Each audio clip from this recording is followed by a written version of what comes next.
దేవుని నామానికి మహిమ కలుగును గాక. మన ప్రభువును రక్షకుడైనటువంటి యేసుక్రీస్తు వారి యొక్క ఘనమైన నామములో శుభవందనాలు కలుగును గాక. ఈ ఆదివారం దినమున పునరుద్ధాన దినములో దేవుని సందులో చేరిన మనల్ని బట్టి దేవుణ్ణి ఎంతగానో స్తుతిస్తున్నాను. గత దినములన్నీ కూడా దేవుడు కాచి కాపాడి తన కృపలో బలపరిచిన దేవాది దేవునికి మహిమ ఘనత ప్రభావములు కలుగును గాక. 5 నెలలు దేవుడు తన కృపలో మనం బలపరిచి భద్రపరిచి 6వ మాసం ఇంటి మొట్టమొదటి ఆదివార దినంలో దేవుడు మనల్ని ప్రవేశపెట్టిన దేవాది దేవునికి మహిమ ఘనత ప్రభావం కలుగును గాక. దేవుడు చూపుతున్న కృపను బట్టి, కనికరాన్ని బట్టి, అపారమైన ఆయన ప్రేమను బట్టి దేవునికి మహిమ కలుగును గాక. మనమంతైనా దేవునికి రుణస్థులమైనాము. ఈ భయంకరమైనటువంటి పరిస్థితుల్లో ప్రపంచమంతా కూడా చుట్టూ ఎన్నో రకాలుగా ఎన్నో ఇబ్బందులతో ఎన్నో పరిస్థితులతో చుట్టుముట్టినటువంటి ఈ సమయంలో దేవుడు మనల్ని, మన కుటుంబాలను క్షేమమును, భద్రతను, నెమ్మదిని కలుగజేసి ఇంతవరకు నడిపించిన దానమును బట్టి దేవునికి మహిమ కలుగును గాక. మరి సమయంలో వాక్య భాగానికి వెళ్దాం. దినమునికి ఏర్పాటు చేసిన వాక్య భాగము యోహాను సువార్త 1వ అధ్యాయము 1, 2, 3 వచనాలు చదువుదాం. ఆదియందు వాక్యము ఉండెను, వాక్యము దేవుని యొద్ద ఉండెను, వాక్యము దేవుడై ఉండెను. ఆయన ఆదియందు దేవుని యొద్ద ఉండెను. సమస్తమును ఆయన మూలముగా కలిగినది ఏదియో ఆయన లేకుండా కలగలేదు. ఆదియందు వాక్యము ఉండెను, వాక్యము దేవుని యొద్ద ఉండెను, వాక్యము దేవుడై ఉండెను. ఆదియందు అనాదిలో సృష్టి ప్రారంభములో వాక్యం ఉన్నదంట. ఆదిలో ఆ వాక్యం ఉన్నది. ఆదిలో ఉన్నటువంటి ఆ వాక్యము ఏ రీతిగా ఉన్నది, ఆదిలో ఉన్నటువంటి ఆ వాక్యము ఏ విధముగా తను తాను ప్రత్యక్షపరచుకుంది ప్రజలకు, లేదా దేవుని బిడలకు, దేవుని సేవకులకు ఏ విధముగా తను తాను ప్రత్యక్షపరచుకుందో మనం జ్ఞాపకం చేసుకున్నప్పుడు, దేవుడు అబ్రహాంతో కానీ, కయ్యేని హేబెల్తో కానీ, లేదా ఆదామవ్వలతో కానీ ఎవరితో చూసినప్పటికీ కూడా ఆయన శబ్ద రూపముగానే మాట్లాడినట్టుగా మనం చూస్తూ ఉంటాం. వాక్యము అనగా ఇంగ్లీష్లో వర్డ్ అని పిలుస్తారు, వర్డ్, లేదా దానిని శబ్దము అని కూడా మనం చెప్పుకోవచ్చు. శబ్దము, వాక్యం అనగా శబ్దము. ఆ శబ్దము దేవుని యొక్క శబ్దము, దేవుని యొక్క స్వరమై ఉన్నది. కనుక శబ్ద రూపములో, వాక్య రూపములో దేవుడు తన ప్రజలకు తను తాను ప్రత్యక్షపరుచుకునేవాడు. తన సేవకులకు తన స్వరాన్ని వినిపించేవాడు. ఆదామవ్వలను ఏదైనా తోటలో పెట్టిన తర్వాత ఆ ఏదైనా తోటలో వారు ఉంటున్నప్పుడు చల్లపూట సాయంకాల సమయాన ప్రతి దినము కూడా దేవుడు వారి యొద్దకు వచ్చేవాడు. వారి యొద్దకు వచ్చి వారిని పిలిచేవాడు. పిలిచిన వెంటనే వారు వెళ్ళి దేవుడితో సహవాసం చేసేవారు, దేవునితో మాట్లాడేవారు, దేవునితో కొంత సమయం ప్రతి దినము కూడా ముచ్చటించేవారు. ఆ దినముల్లో ఆదాముకు దేవుడు తను తాను స్వయంగా ప్రత్యక్షపరచుకోలేదు, కానీ దేవుణ్ణి ఆదాము తన కళ్ళతో చూడలేదు, కానీ శబ్దం మాత్రమే ఉన్నాడు, స్వరం మాత్రమే ఉన్నాడు, వాక్యం మాత్రమే వినబడింది, కానీ ఆకారం ఎంత మాత్రం కూడా, దృశ్య రూపము అతనికి ఎంత మాత్రం కూడా కనబడలేదు. ఆ స్వరాన్ని విని, ఆ శబ్దాన్ని విని పరిగెత్తుకుంటూ వచ్చి ఆదామవ్వలు దేవునితో సహవాసం చేస్తూ, దేవునితో మాట్లాడుతూ ఉండేవారు, కొంత సమయం దేవునితో గడుపుతూ ఉండేవారు.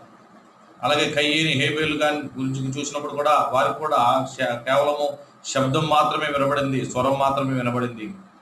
అదే రీతిగా మరి అబ్రహాముకు చూసినప్పుడు, నోవకు చూసినప్పుడు వారి జీవితాల్లో కూడా శబ్దాన్ని మాత్రమే విన్నారు తప్ప వాళ్ళు దేవుని చూసిన వారు ఎంత మాత్రం కూడా కానే కాదు.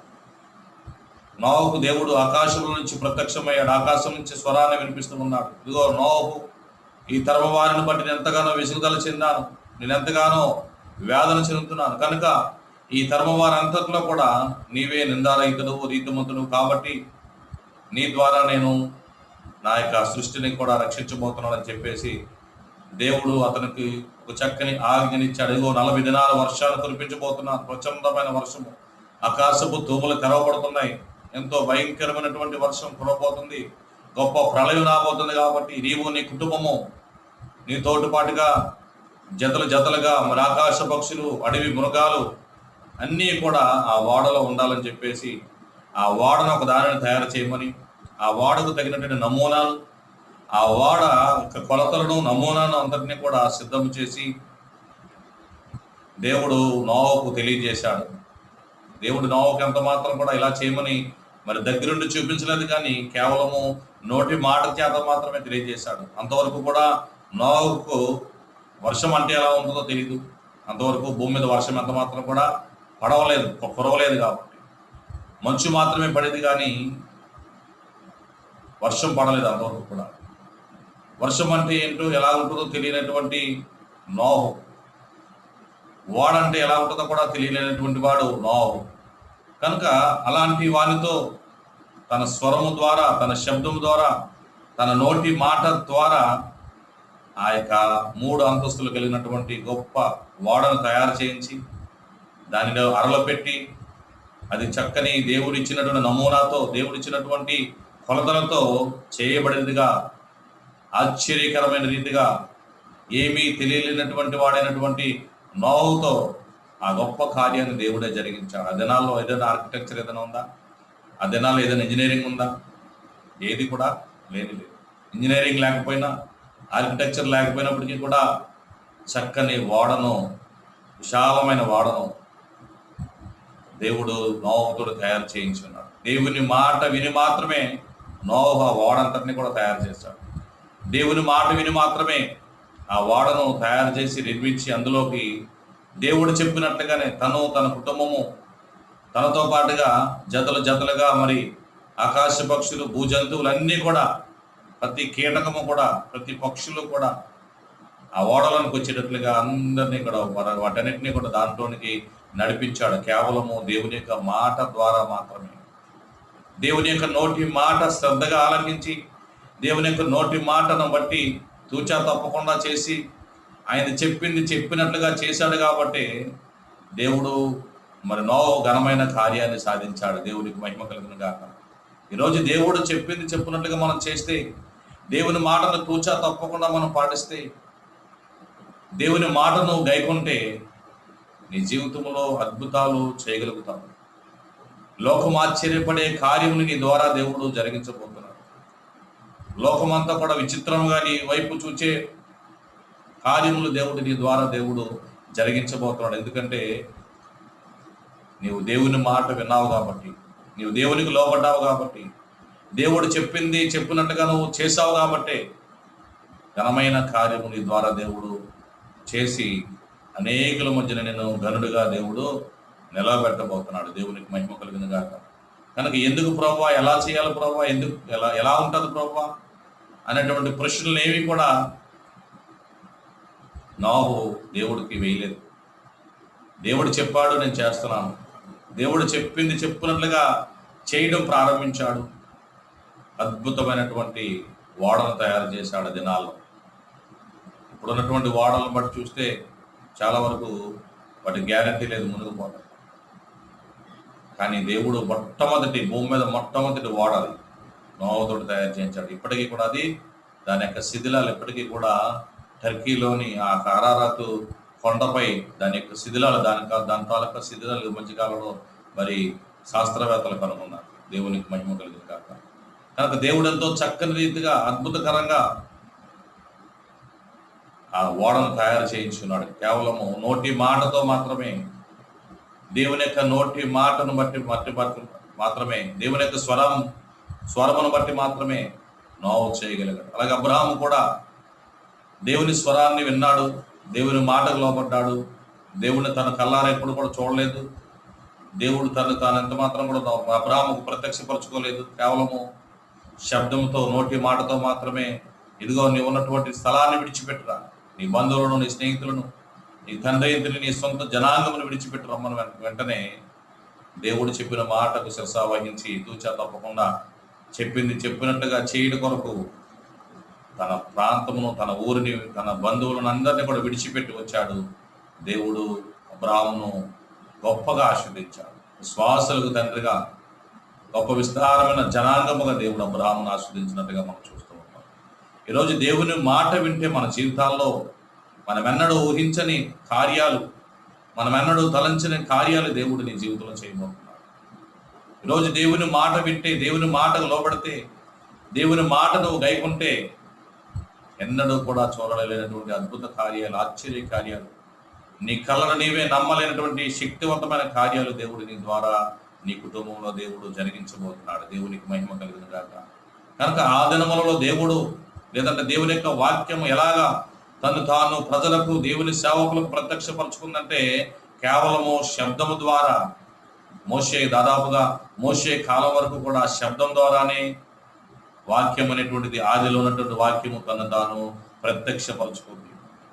ఆదిలో ఉన్నటువంటి ఆ వాక్యము శబ్దం ద్వారా, స్వరము ద్వారా, మాట ద్వారా తను తాను పరుచుకున్నట్లుగా మనం చూస్తూ ఉంటాం. రెండవది మనం చూసినప్పుడు మోషే కాలం వరకు కూడా శబ్దాన్నే ఉన్నారు. మోషే కూడా శబ్దాన్ని విన్నాడు. సీనాయి పర్వతం మీదకి వెళ్ళాడు.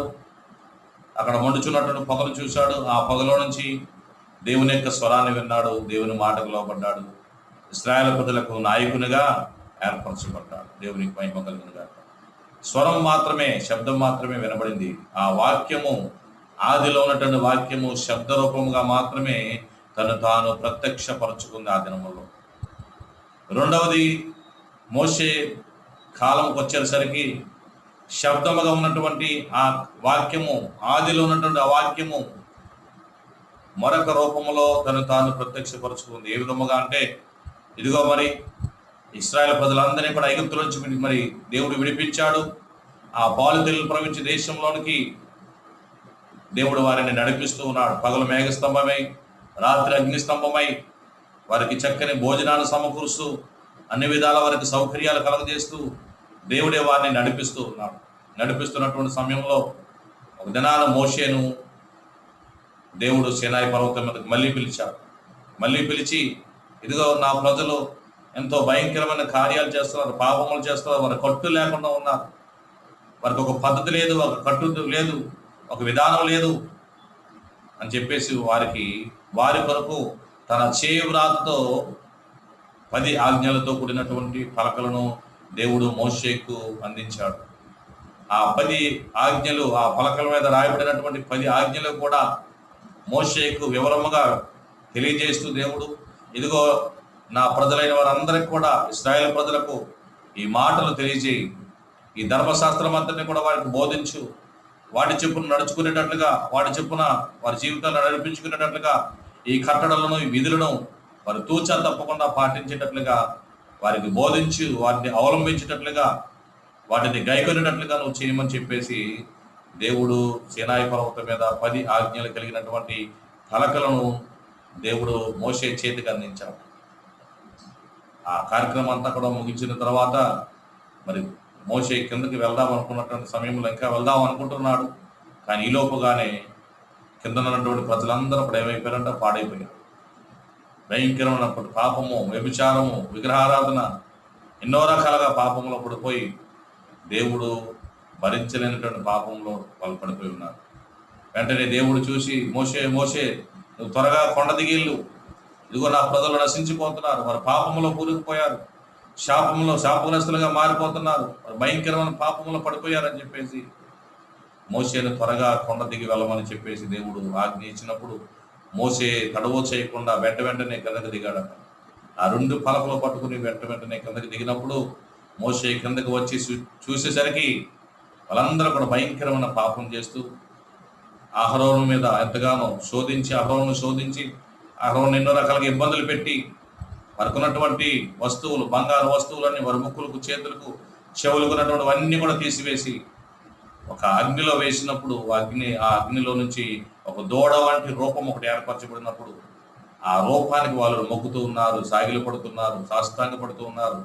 ఇదిగో నీవే మా దేవుడు అని చెప్పేసి దానిని మొక్కడం ప్రారంభించున్నారు. రకరకాలుగా తినడం, త్రాగడం, ఆడడం, ఎన్నో రకాలైనటువంటి పాపంలో వారు పడిపోయి ఉన్నారు. సమయంలో మోషే కిందకు వచ్చి వారు చేస్తున్నటువంటి పాపము, వారి యొక్క స్థితి చూసి కోపాన్ని తట్టుకోలేనటువంటి వాడై, కోపమును ఎంత మాత్రము కూడా అరికట్టుకోలేనటువంటి వాడిగా ఆ 2 రాతి పలకలను క్రిందేసి బద్దలు కొట్టాడు. క్రింద ఎప్పుడైతే వేసి బద్దలు కొట్టాడో ఆ దూడ వంటి రూపాన్ని కాల్చివేశాడు, పొడి చేసి ఆ పొడిని నీటిలో కలిపి మళ్ళీ వారికి తాగించి ఆ భయంకరమైనటువంటి పరిస్థితుల్లోంచి వారిని మళ్ళీ విడిపించినట్టుగా మనం చూస్తూ ఉంటాం. దేవునికి మహిమ కలుగును గాక. అంత మాత్రమే కాదు కానీ పగలగొట్టబడినటువంటి ఆ రాతి పలకలకు బదులుగా మరొక 2 రాతి పలకలను దేవుడు తన చేయి రాతతో రాసి ఇచ్చున్నాడు. అనగా ఇక్కడ మనకి ఏమర్థమవుతుందంటే, ఆదిలో ఉన్నటువంటి ఆ వాక్యం ఈరోజు అక్షర రూపముగా మార్చబడి, ధర్మశాస్త్రముగా మార్చబడి, దేవుని చేవ్రాతగా అక్షర రూపంలో మార్చబడి భూమి మీదకు వచ్చింది. దేవుని యొక్క వాక్యము మొట్టమొదటిగా భూమి మీదకు వచ్చింది అక్షర రూపంలో. అక్షర రూపంలో వచ్చినటువంటి ఆ వాక్యము, ధర్మశాస్త్ర రూపంలో వచ్చినటువంటి వాక్యము, ధర్మశాస్త్రము ద్వారా వచ్చినటువంటి ధర్మశాస్త్రమైనటువంటి ద్వారా వచ్చినటువంటి ఆ వాక్యము ప్రజలను ఎంత మాత్రము కూడా వారి పాపముల నుంచి విడిపించలేకపోయింది. ఎందుకంటే ధర్మశాస్త్రము దేనిని చేయజాలకపోయినో ప్రభువైన యేసుక్రీస్తు వారు దాన్ని చేసి ఉన్నాడు. ధర్మశాస్త్రం అనేది ఏది బోధించిందంటే, ఇదిగో ఇది పాపము, ఇది తప్పు, ఇది దోషము, ఇది చేయకూడదు, ఇది చేయకూడదని చెప్పే వరకు కూడా అది వారు చేయకూడదన్న సంగతి వారికి తెలియదు. ఇది పాపం అని చెప్పే వరకు కూడా వారికి పాపం అనేటువంటిది అంత మాత్రం కూడా తెలియలేనటువంటి స్థితిలో ఉన్నారు. అయితే మోషే ధర్మశాస్త్రం ఏం చెప్తుందంటే, ఇదిగో ఈ తప్పులు చేయకూడదు, ఈ పాపాలు చేయకూడదు, ఈ దోషాలు చేయకూడదు అని చెప్పేసి చెప్పింది. ఒకవేళ చేస్తే ఇగో ఈ తప్పు చేసిన వాడికి ఫలానా శిక్ష, ఈ దోషం చేసిన వాడికి ఫలానా శిక్ష, ఈ యొక్క తప్పుడు మార్గంలో నడిచిన వారికి ఫలానా శిక్ష అని చెప్పేసి శిక్షలు అనేటువంటివి విధించింది ధర్మశాస్త్రం. సో అప్పటి నుంచి కూడా మనుషులు పాపం చేస్తే, దేవునికి వ్యతిరేకమైన కార్యాలు చేస్తే, దోషం చేసినప్పుడు, తప్పు చేసినప్పుడు వారు మోషే దగ్గరకు తీసుకుని రావడం, ఆ ధర్మశాస్త్రాన్ని పరిశీలించడం, వారు చేసిన పాపమును బట్టి ధర్మశాస్త్రం ఏదైతే చెప్తుందో, ఏ శిక్ష అయితే విధించమంటుందో, ఏ శిక్షనైతే ధర్మశాస్త్రం తెలియజేస్తుందో అది వారి ముందు పెట్టి ఆ శిక్ష వారి మీద అమలు చేసేవారు. కొన్ని సందర్భాల్లో రాళ్లతో కొట్టి చంపాలనగా, మరణించడం, చంపడం, అనేక రకాలైనటువంటి శిక్షలు వెంటనే అమలవుతుంది. శిక్షలు వెంటనే అమలవుతూ ధర్మశాస్త్రం అనేటువంటిది ప్రజలను ఎంత మాత్రం కూడా పాపములో నుంచి విడిపించలేకపోయింది. వారి జీవితంలో కేవలము తప్పుకు తగినటువంటి శిక్ష విధించడమే తప్ప, అంటే తప్పు చేసిన వాడు, పాపం చేసిన వాడు తప్పక శిక్షార్హుడు, వాడికి వేరొక మార్గం లేదు, వేరొక అవకాశం లేదు, వాడు తప్పించుకునే దారి లేదు. తప్పు చేసిన ప్రతి ఒక్కడు కూడా శిక్షను అనుభవించాలి. నా కొద్దు బాబు, నేను ఇంకెంత మాత్రం కూడా చేయను, నేను పశ్చాత్తాపడుతున్నాను, ఇంకెన్నడూ ఆ కార్యం చేయను, ఇంకెన్నడూ ఆ తప్పు చేయను, ఇంకెన్నడూ ఆ పాపం చేయను, ఇంకెన్నడూ కూడా తప్పుడు మార్గంలో నడవను అని ఎంతగా బ్రతిమలాడుతున్నప్పటికీ కూడా మోషే ధర్మశాస్త్రం నెరవేర్చబడాలి కాబట్టి వారు తప్పకుండా చేసేవారు. వారు తప్పకుండా చేసి ఆ యొక్క ధర్మశాస్త్రాన్ని నెరవేరుస్తుండేవారు. ఒకవేళ ఆ తప్పిస్తే ధర్మశాస్త్రాన్ని వారు మీరిన వారు అవుతారు. కనుక ధర్మశాస్త్రం తప్పకుండా పాటించాలి కాబట్టి వారు ధర్మశాస్త్రాన్ని అనుసరించి వారి మీద శిక్షలు విధించడం మాత్రమే కాదు, కానీ ఆ శిక్షలు వారి మీద అమలు చేస్తూ ఉండేవారు. దీని ద్వారా మనిషి జీవితంలో మార్పు ఎంత మాత్రం కూడా లేకపోయింది. మనిషిని పాపం నుంచి, పాప బంధకాల నుంచి ఎంత మాత్రం కూడా ఏ మాత్రము కూడా విడిపించలేకపోయింది ధర్మశాస్త్రం అనేటువంటి. కనుక అంటాడు కదా, మరి 2 కొరింథీయులకు రాసిన పత్రికలో 3వ అధ్యాయము 6-8 వచనాలు మనం చూసినప్పుడు, అక్షరము చంపును, ఆత్మ జీవింపచేయును.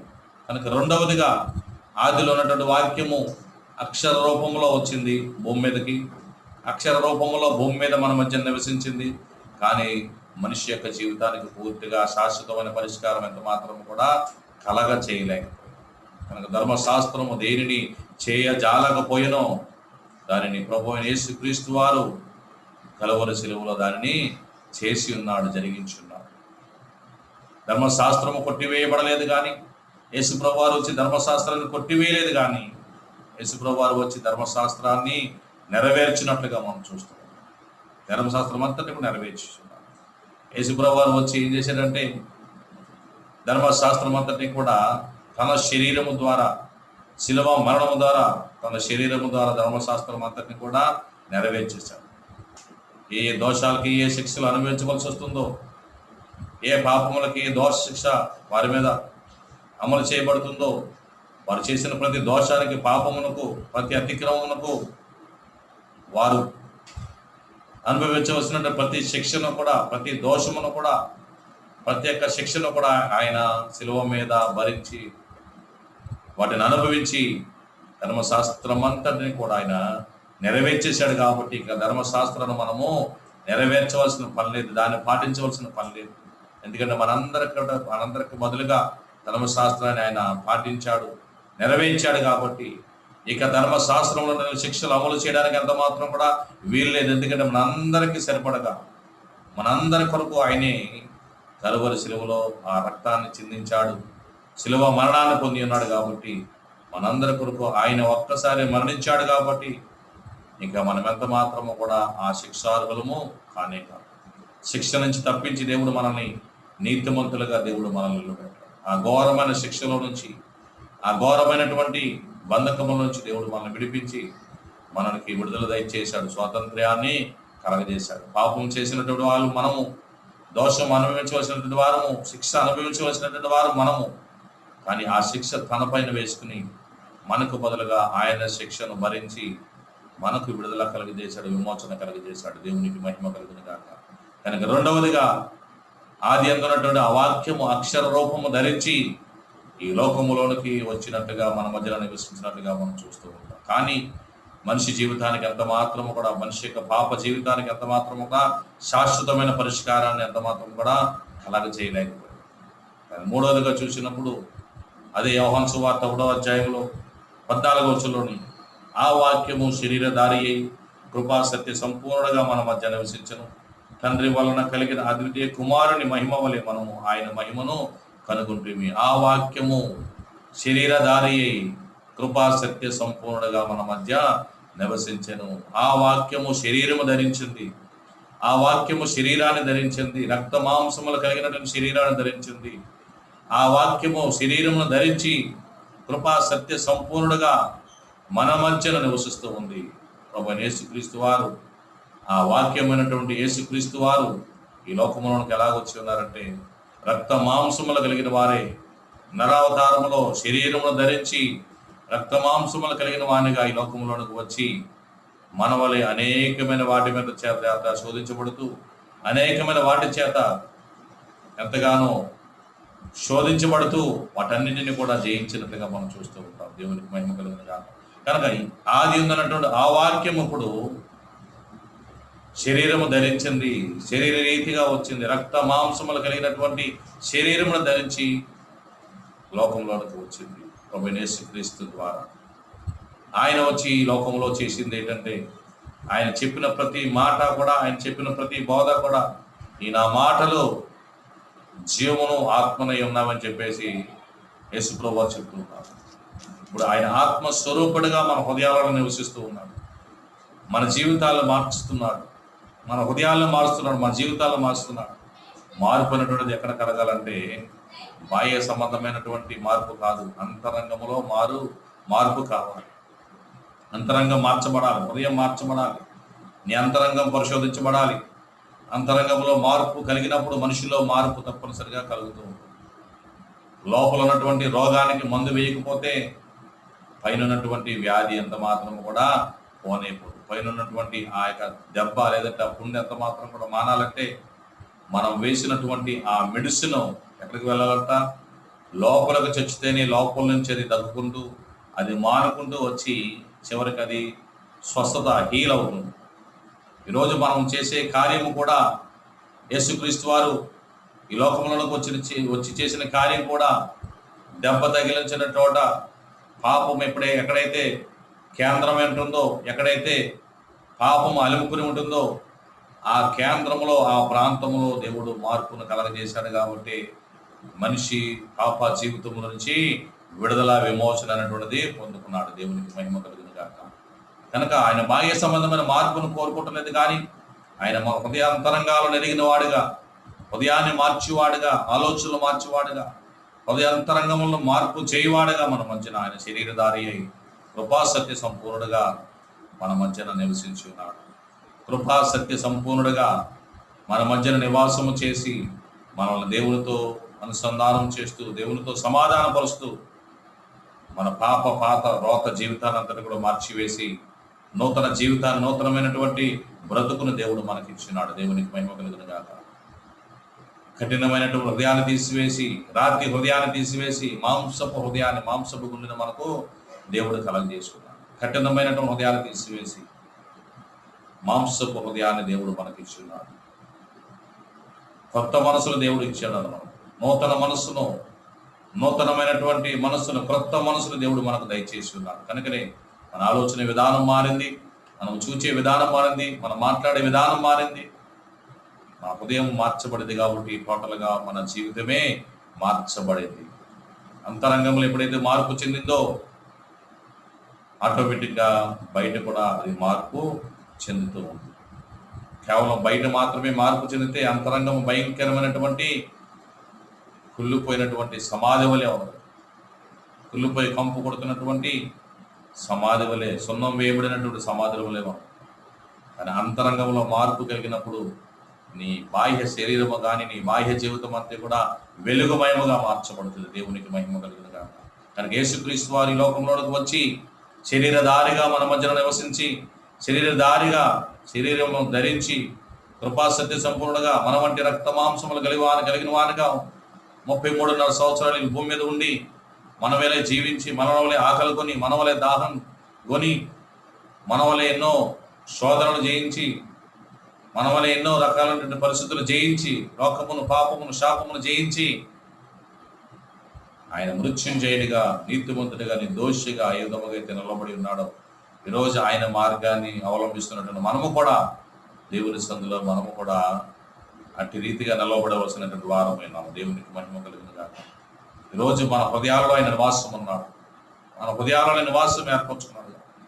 ఆత్మస్వరూపుడైన దేవాది దేవుడు మన ఆత్మలో నివాసం ఏర్పరచుకున్నాడు. కాబట్టి దేవుని యొక్క ఆత్మ మన ఆత్మతో అనుసంధానమైనప్పుడు పరమాత్మని మనము చూడగలుగుతూ ఉంటాం. నీ ఆత్మ దేవునితో అనుసంధానమైనప్పుడు నీ జీవితము వెలుగుమయముగా మార్చబడుతూ ఉంది. దేవునికి మహిమ కలుగునుగా. మనకి ఈరోజు మన జీవితాలు, మన హృదయాలకు కానీ ఆహ్వానించినప్పుడు నీ హృదయాన్ని దేవుడు మార్చబోతున్నాడు, నీ జీవితాన్ని మార్చబోతున్నాడు. చిన్న ఉదాహరణ, జక్కయ్య జీవితాన్ని దేవుడు ఎట్టి రీతిగా మార్చాడంటే, జక్కయ్య జీవితం మనకు తెలిసినటువంటిదే. ట్యాక్స్ కలెక్టర్, పన్నులు వసూలు చేయవాడు. ఆ పన్నులు వసూలు చేసేటువంటి ఉద్యోగం కలిగినటువంటి జక్కయ్య అనేకుల దగ్గర అన్యాయంగా, అక్రమముగా ఆర్జించి సంపాదించాడు. ఎంతో విస్తారమైన డబ్బును ధనవంతుడయ్యాడు, సంపాదించాడు. కానీ ఒక దినాన యేసయ్య గురించి విని, యేసయ్య ఎవరో చూడాలని ఆశ పుట్టింది. అదివరకు చాలా దినాల నుంచి యేసయ్య గురించి వింటున్నాడు, ఎన్నో కార్యాలు వింటున్నాడు. కానీ యేసయ్యను స్వయంగా చూడాలి, కళ్ళారా చూడాలంటే ఒక ఆలోచన, ఒక ఆశ అతనిలో ప్రారంభించబడింది. ఒక దినం రానే వచ్చింది. ఆ దినము ఒక చక్కని వార్త వినబడింది. ఏంటంటే యేసయ్య ఈరోజు మన గ్రామం గుండా వెళ్ళబోతున్నాడు అని చెప్పి వినగానే జక్కయ్య ఆ యొక్క దారిలో ముందుగానే కాసుకుని కూర్చుని యేసయ్య ఈ యొక్క గ్రామంలో నుంచి ఈ త్రోవలో వెళ్తాడు కాబట్టి నేను చూస్తాను అనుకున్నాను. కానీ పొట్టివాడు కాబట్టి, అక్కడ ఉన్న వారందరిలో కూడా పొట్టివాడు కాబట్టి నాకు కనబడదేనేమో అని చెప్పేసి గబగబా మేడి చెట్టు ఎక్కి కూర్చున్నాడు. యేసుప్రభు వారు వస్తే నేను పైనుంచి చక్కగా చూద్దామని చెప్పేసి అనుకున్నాను. కానీ యేసుప్రభు వారు గొప్ప జనసమూహంతో ఆ గ్రామంలోనికి రానే వచ్చారు. రావడమే సరాసరి వచ్చి ఎక్కడి నుంచి ఉన్నారంటే, ఏ మేడి చెట్టు అయితే ఎక్కి జక్కయ్య కూర్చున్నాడో ఆ మేడు చెట్టు క్రింద నిలబడి పైకి చూచి, జక్కయ్య నువ్వు త్వరగా దిగిరా, నేడు నేను నీ ఇంట ఉండవలసి ఉందని ఒక మాట పలికాడు. జక్కయ్య ఎక్కడ ఉన్నదన్న సంగతి ఎవరికి తెలుసు? జక్కయ్య ఇక్కడ ఉన్నాడన్న సంగతి యేసయ్యకు ముందుగానే తెలుసా? అవును, యేసయ్యకు ముందుగానే ఎరిగినవాడు. ఆయన సమస్తాన్ని కూడా ఎరిగినవాడు. ఆయన సర్వాంతర్యామి, సమస్తమును ఎరిగినవాడు. కాబట్టి ఎవరైతే ఆయన కొరకు ఆశపడుతున్నారో, ఎవరైతే ఆయన చూడాలనుకుంటున్నారో, ఎవరైతే ఆశతో మేడి చెట్టు ఎక్కి కూర్చున్నారో, దేవాది దేవుడు ముందుగా ఎరిగినవాడు. కాబట్టి జక్కయ్యను కిందకి రమ్మని పిలుస్తున్నాడు. వెంటనే యేసయ్య స్వరం విన్నటువంటి జక్కయ్య గబగబా కిందకి దిగి వచ్చాడు. యేసయ్యను తన ఇంటిలోనికి, తన గృహంలోకి ఆహ్వానించాడు, తన ఇంటికి తీసుకెళ్ళాడు. తన ఇంటికి తీసుకెళ్ళిన తర్వాత, తన గృహంలోకి ఆహ్వానించిన తర్వాత అతడు పలుకుతున్నటువంటి మాటలు ఏంటంటే, అయ్యా నేను ఎంతవరకు అన్యాయంగా అక్రమంగా ఎంతో సంపాదించాను, నేను ఎవరి దగ్గర అయితే నేను తీసుకున్నానో, ఎవరి దగ్గర అయితే బలవంతంగా లాక్కున్నానో వారికి తిరిగి నేను 4 గంటలు వాళ్ళకి నేను చెల్లించేస్తాను, నా ఆస్తి అంతా కూడా పేదలకు పంచిపెట్టేస్తాను, నేను కేవలం నిన్ను మాత్రమే నిన్ను వెంబడిస్తానయ్యా అని చెప్పేసి గొప్ప తెగింపుతో కూడినటువంటి నిర్ణయాన్ని తీసుకుని యేసయ్యకు తెలియజేసినట్టుగా మనం చూస్తూ ఉంటాం. నిజమే, దేవుడు దర్శిస్తే, దేవుడు జ్ఞాపకం చేసుకుంటే, దేవుడు నిన్ను దర్శించే సమయం వచ్చినప్పుడు నీ జీవితము క్రొత్తదిగా మారిపోతుంది, నీ హృదయం క్రొత్తదిగా మారిపోతుంది, నీ అంతరంగం ఎంత క్రొత్తదిగా మారిపోతుంది. కాబట్టి నీ జీవితంలో అంతవరకు ఉన్నటువంటి పాపము ఏలుబడి ఎంత మాత్రం కూడా ఉండదు, అంతవరకు నిన్ను బంధించినటువంటి పాపము దోషం అంతా కూడా ఎంత మాత్రం నీ జీవితంలో ఉండనే ఉండదు. జక్కయ్య ఇంటికి వచ్చి, యేసయ్య నువ్వు చేస్తున్న తప్పుడు పనియా, నీ జీవితం సరైనది కాదు, నీ బ్రతుకు సరైనది కాదు, నువ్వు చేస్తున్న ఎంత మాత్రం కూడా కరెక్ట్ అయింది కాదని ఏమైనా బోధించాడా? ఏది కూడా బోధించదు. జస్ట్ ఇంటికి వచ్చి కూర్చున్నాడు. అతని జీవితంలో మార్పు అన్నటువంటిది ప్రారంభించబడింది. యేసయ్య ఇంటిలోనికి రాగానే తన నోట నుంచి పలుకుతున్నటువంటి మాటలు, ఇదిగో నా ఆస్తి అంతా కూడా పేదలకు పంచిపెట్టేస్తాను, నేను ఎవరిదైతే తీసుకున్న వారికి తిరిగి 4 గంటలు చెల్లించేస్తాను అని చెప్పేసి తన జీవితంలో ఒక నూతనమైన మార్పుతోటి ఆ మాటలు పలుకుతున్నాడు. ఎవరు చెప్పకుండానే, ఎవరు ప్రోత్సహించకుండానే ఆ మాటలు తనంతట తానుగానే పలుకుతున్నాడు.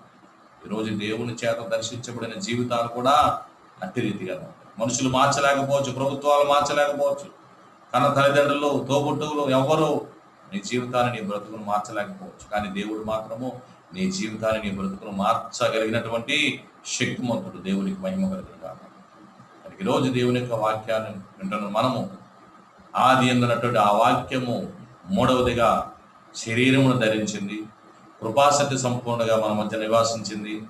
ఆయన ఆత్మలో మన ఆత్మను అనుసంధానం చేసి, దేవుడు ఆత్మైనటువంటి దేవుడు మనల్ని దేవునితో సమాధానపరుచున్నాడు. కనుకనే సమాధానమును, జీవమును, ఆత్మనైనది. దేవుని మాటలు జీవమును, ఆత్మనైనది. అక్షరము చంపును కానీ ఆత్మ జీవింపచేయు ఆత్మను కలిగి ఉన్నాము. చనిపోయే అక్షరము కాదు, నశించిపోయే అక్షరము కాదు, కానీ ఆత్మలకే మనము అర్హులంగా ఉన్నాము. దేవుని యొక్క ఆత్మ మనలో ఎప్పుడైతే ప్రవేశించిందో, దేవుని యొక్క ఆత్మ ఎప్పుడైతే నిన్ను దర్శించిందో, నీ ఆత్మ దేవునితో అనుసంధానమైనప్పుడు నీ పాప జీవితం, రోత జీవితం అంతా కూడా మార్చబడి ఉన్నతమైనటువంటి స్థితిలో దేవుడు మనల్ని నిలబెట్టబోతున్నాడు. దేవునికి మహిమ కలుగుగా. కనుక 3 రకాలుగా దేవుని యొక్క వాక్యము ప్రజలకు తను తాను ప్రత్యక్షపరచుకున్నట్లుగా చూస్తూ ఉంటాం ఈ 3 కాలాల్లో కూడా. మొట్టమొదటి కాలంలో ఆది యందు దేవుడు ఉన్నాడు. ఆది యందు ఉన్నటువంటి ఆ దేవాది దేవుడు, ఆది యందు ఉన్నటువంటి దేవాది దేవుడు ఏ విధముగా శబ్దము రూపంలో, వాక్య రూపంలో, స్వరముతో మాట్లాడి ఉన్నాడు. రెండవదిగా ఆ ఆది యందు ఉన్నటువంటి అదే వాక్యము, ఆ వాక్యమే అక్షర రూపము ధరించుకొని ఈ భూమి మీదకు వచ్చింది, దేవుని యొక్క ధర్మశాస్త్రము రూపంలో. మూడవదిగా అదే వాక్యము, ఆదిలో ఉన్నటువంటి ఆ వాక్యమే శరీరధారియే, శరీరాన్ని ధరించి రక్తమాంసములు కలిగినదై కృపాసక్తి సంపూర్ణంగా మన మధ్యన నివసించి ఆత్మను జీవమునై ఉన్నట్టుగా జీవింపచే ఆత్మగా, జీవము కలిగిన ఆత్మగా ఆయన మనలో నివసించడానికి ఆయన ఇష్టపడుతూ ఉన్నారు. ఎవరైతే ఆయన ఆహ్వానిస్తారో, ఆయన మన హృదయాల నివాసం ఉన్నప్పుడు, ఆయన మన హృదయాలలో నిలిచి ఉన్నప్పుడు, ఆయన మన హృదయాలలో నివాసం ఏర్పరచుకున్నాడు, మన జీవితాల్లో జీవముతోటి నింపబడుతూ ఉంటాడు. అందుకని దేవుని యొక్క లేఖనంలో తెలియజేయబడింది కదా, మొదటి ఆదాము అయినటువంటి వాడు జీవించు ఆత్మైనది, కానీ కడపటి ఆదాము అయినటువంటి యేసుక్రీస్తు వారు జీవింపచేయు ఆత్మై ఉన్నారు. మొదటి ఆదాము కేవలం జీవించు ఆత్మ మాత్రమే, కానీ రెండవ ఆదాము, కడపటి ఆదాము అయితే జీవింపచే ఆత్మగా ప్రభువైన యేసుక్రీస్తు వారి లోకంలోనికి వచ్చినాడు. కేవలము జీవించే ఆత్మ కాబట్టి పాపములో పడిపోయిన దేవునికి దూరస్తులైపోయాడు ఆదాము. కానీ యేసుక్రీస్తు వారైతే జీవింపచే ఆత్మ కాబట్టి అది అనేకులను బ్రతికిస్తుంది, అనేకులను జీవింపచేస్తుంది, అనేకుల ఆశీర్వాదకరంగా ఉంటుంది. కాబట్టి దేవుని సందులో ఆ వాక్యము శరీరమును ధరించుకుని శరీర రూపముగా మన మధ్యన నివసించి మన జీవితాలను దేవునికి అనుసంధానం చేస్తూ దేవునితో సహవాస సంబంధం కలిగినట్టుగా దేవుడు మనల్ని బలపరుస్తున్నాడు. దేవునికి మహిమ కలుగును గాక. కనుక ఆదిలో ఉన్నటువంటి అదే వాక్యము, శబ్ద రూపంలో ఉన్న వాక్యము, అక్షర రూపంలో ఉన్నటువంటి వాక్యము, ఇప్పుడు ఆత్మ రూపంలో ఉన్నటువంటి ఆ వాక్యము మన హృదయాలలో నివసించినప్పుడు, మన హృదయాలలో నిలిచినప్పుడు మన జీవితాలు, మన బ్రతుకులు మార్చబడతాయి. దేవునికి మహిమకరంగా మనము దేవునికి మరింత సన్నిహితంగా సహవాసం చేయడానికి దేవుడు మనల్ని బలపరుస్తాడు. అటువంటి కృప దేవుడు మనల్ని, మన కుటుంబాలను దయచేయును గాక. ఆమేన్. ఈ మాటలు మన వినికిడిలో ప్రభు దీవించును గాక. జ్ఞాపకం చేసుకోండి, మరి దేవుని కృపను బట్టి, దేవుని ప్రేమను బట్టి కొరకు దేవుడు మనల్ని కాచి కాపాడాడు. ఇక ముందు కూడా దేవుడు మరింత కాపుదల, దేవుని యొక్క భద్రత అనుగ్రహించాలని చెప్పేసి దేవుని సందులో బలంగా ప్రార్థన చేయండి. దేవుడు మమ్మల్ని, మీ కుటుంబాలను బహుగా దీవించి ఆశీర్వదించును గాక. ఆమేన్.